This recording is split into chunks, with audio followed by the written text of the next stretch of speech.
নিচে সূরা ফাতিহা এর পূর্ণ বাংলা তাফসির, অর্থ ও ব্যাখ্যা সহ দেওয়া হলো সহজ ও পরিষ্কার ভাষায়, যেন আপনি আয়াতগুলো হৃদয় দিয়ে বুঝতে পারেন। সূরা ফাতিহা, সূরা নং ১। আয়াত সংখ্যা ৭। নাম অর্থ সূচনা বা শুরু। অবস্থান মক্কায় অবতীর্ণ। মূল বিষয় আল্লাহর প্রশংসা, বান্দার দোয়া ও সঠিক পথের আবেদন। বাংলা অর্থ আল্লাহর নামে শুরু করছি, যিনি পরম করুণাময়, অতি দয়ালু। তাফসির এই আয়াত দিয়ে কুরআনের প্রতিটি সূরা, সূরা তাওবার ছাড়া, শুরু হয়। এতে বোঝানো হয় যে আমাদের প্রতিটি কাজ আল্লাহর নামে শুরু করা উচিত। আর রাহমান মানে এমন দয়ালু, যার দয়া সব সৃষ্টির ওপর ছড়িয়ে পড়ে। আর রাহিম মানে যিনি বান্দাদের প্রতি বিশেষ দয়াশীল, বিশেষ করে আখিরাতে। বাংলা অর্থ সব প্রশংসা আল্লাহর জন্য, যিনি সকল সৃষ্টি জগতের প্রতিপালক। তাফসির আল্লাহই সকল প্রশংসার যোগ্য, কারণ তিনিই সৃষ্টি করেছেন, লালন পালন করছেন এবং জীবনের সবকিছু দান করছেন। আলামিন বলতে মানুষ, জান, পশু পাখি, ফেরেশতা সবই বোঝায়। বাংলা অর্থ তিনি পরম করুণাময়, অতি দয়ালু। তাফসির আল্লাহর রহমত তার সবচেয়ে বড় গুণাবলীর মধ্যে একটি। তার দয়া এমন যে তিনি গুনাহগারকেও সুযোগ দেন ফিরে আসার জন্য। বাংলা অর্থ তিনি বিচার দিনের মালিক। তাফসির এই আয়াতে বলা হয়েছে কিয়ামতের দিন একমাত্র আল্লাহর মালিকানা ও বিচারকার্য থাকবে। সেখানে কারো সুপারিশ, ক্ষমতা বা প্রভাব চলবে না, সেদিন একমাত্র আল্লাহর হুকুমই কার্যকর হবে। বাংলা অর্থ আমরা একমাত্র তোমারই ইবাদত করি এবং তোমারই কাছে সাহায্য চাই। তাফসির এই আয়াতের মাধ্যমে একজন মুমিন তার প্রভুর কাছে নিজেকে সমর্পণ করে। এখানে আল্লাহর একত্ববাদ, তাওহীদ এবং তার ওপর নির্ভরতার ঘোষণা রয়েছে। ইবাদত শুধু আল্লাহর জন্যই, এবং সব কাজে সাহায্য তার কাছেই চাইতে হবে। বাংলা অর্থ আমাদেরকে সঠিক পথে পরিচালিত করো। তাফসির এই আয়াত একটি দোয়া, যা প্রতিদিন আমরা নামাজে পড়ি। আমরা চাইছি আল্লাহ আমাদেরকে সেই সোজা, নিরাপদ ও সফলতার পথ দেখান, যে পথে গেলে জান্নাত পাওয়া যায়। বাংলা অর্থ তাদের পথ, যাদের প্রতি তুমি অনুগ্রহ করেছ, তাদের নয় যাদের ওপর তোমার গজব হয়েছে, এবং নয় পথভ্রষ্টদের। তাফসির নিয়ামতপ্রাপ্তরা হলেন নবীগণ, সৎলোক, শহীদ ও আল্লাহভীরু বান্দা। গজবপ্রাপ্তরা হলেন যারা জেনে বুঝে আল্লাহর আদেশ অমান্য করেছে, যেমন ইহুদিরা। পথভ্রষ্টরা হলেন যারা অজ্ঞতাবশত ভুল পথে চলেছে, যেমন খ্রিস্টানরা। সারসংক্ষেপ সূরা ফাতিহা এক অনন্য দোয়া ও প্রশংসার সূরা। এতে আছে আল্লাহর প্রশংসা ও গুণবাচক নাম, তার দয়া ও করুণা স্মরণ, বান্দার নিজেকে আল্লাহর প্রতি সমর্পণ, সঠিক পথের জন্য দোয়া, বিভ্রান্তি ও গজবপ্রাপ্তদের পথ থেকে বাঁচার আবেদন। অতিরিক্ত তথ্য এটি প্রতিদিন ১৭ বার নামাজে পড়া হয়। সূরাটিকে কুরআনের সারাংশ বলা হয়। এটি এমন একটি দোয়া, যা আল্লাহ নিজেই আমাদের শিখিয়েছেন। নিচে সূরা আল ফাতিহা এর গভীর তাফসির, আলোচনাভিত্তিক ব্যাখ্যা উপস্থাপন করা হলো। এতে আয়াতভিত্তিক শব্দ, বাক্য, প্রেক্ষাপট এবং ইসলামিক স্কলারদের ব্যাখ্যা যুক্ত রয়েছে।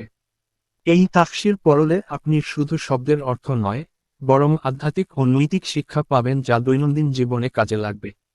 সূরা আল ফাতিহা গভীর তাফসির। সূরা পরিচিতি। নাম আল ফাতিহা, সূচনা। অন্য নাম উম্মুল কিতাব, গ্রন্থের মা। আশসাব আল মাসানি। পুনরাবৃত্ত ৭ আয়াত, সূরাতুল হামদ। আয়াত সংখ্যা ৭। অবতীর্ণ স্থান মক্কা। মূল উদ্দেশ্য আল্লাহর প্রশংসা, ইবাদতের শুদ্ধ ঘোষণা এবং সঠিক পথের দোয়া। আয়াত ১ বাংলা অনুবাদ আল্লাহর নামে শুরু করছি, যিনি পরম করুণাময়, অতি দয়ালু।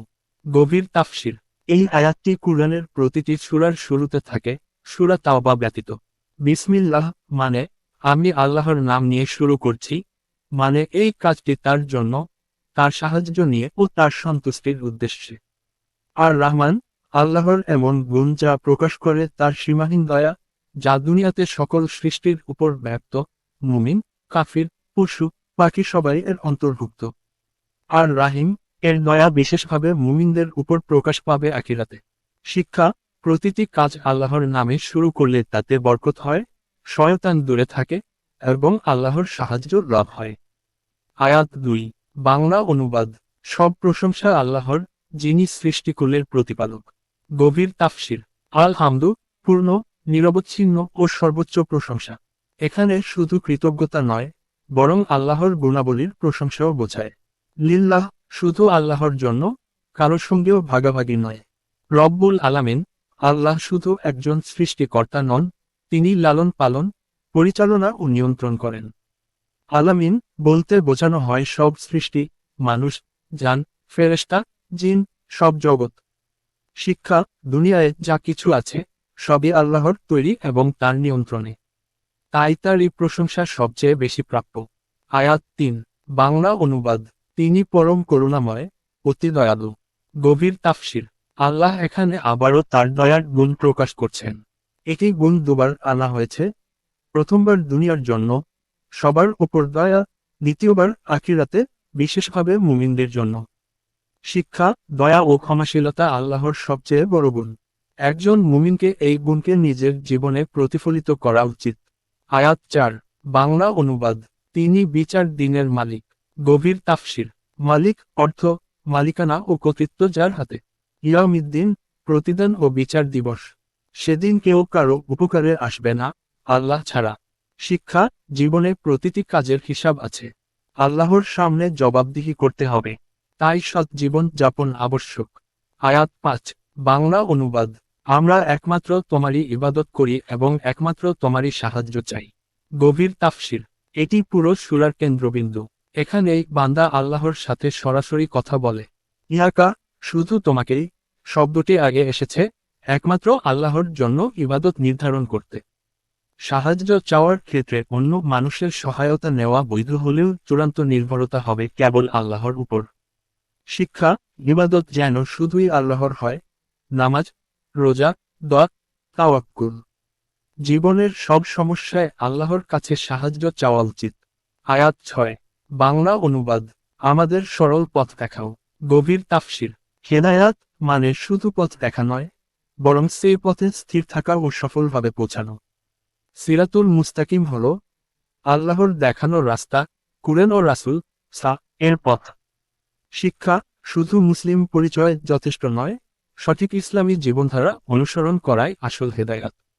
কমলার রঙের ছোট হিরে। আয়াত ৭, বাংলা অনুবাদ। তাদের পথ, যাদের প্রতি তুমি অনুগ্রহ করেছ, যারা তোমার গজবে পতিত হয়নি, যারা পথভ্রষ্ট নয়। গভীর তাফসির। নিয়ামতপ্রাপ্তদের মধ্যে নবীগণ, সিদ্দিক, শহীদ ও সৎ লোকেরা অন্তর্ভুক্ত। সূরা নিসা ৬৯। মাগদুব আলাইহিম, যারা জেনে শুনে সত্য অস্বীকার করে, যেমন ইহুদিরা। দাল্লিন, যারা সত্য জানে না, অন্ধভাবে পথ অনুসরণ করে, যেমন খ্রিস্টানরা। শিক্ষা, আমরা যেন জ্ঞানহীনতা বা অহংকারের কারণে সঠিক পথ থেকে বিচ্যুত না হই। সারমর্ম, সামারি অফ সারাহাল ফেটিহা। বিষয়ে ব্যাখ্যা। আল্লাহর গুণ করুণা, দয়া, মালিকানা, প্রশংসা পাওয়ার যোগ্য। বান্দার ভূমিকা ইবাদত, দোয়া, সাহায্য চাওয়া। প্রধান দোয়া সঠিক পথের জন্য দোয়া। সঠিক পথ নবী ও সৎলোকদের পথ। যে পথ নয় গজবপ্রাপ্ত ও বিভ্রান্তদের পথ। উপসংহার। সূরা ফাতিহা কেবল একটি সূরা নয়, এটি একটি পূর্ণাঙ্গ জীবন দর্শন। এতে রয়েছে বিশ্বাসের ভিত্তি, তাওহীদ, রুবুবিয়াহ, আল্লাহর পরিচয়, বান্দার আত্মসমর্পণ ও দোয়া, এবং জীবনের সবচেয়ে গুরুত্বপূর্ণ অনুরোধ, হিদায়াত।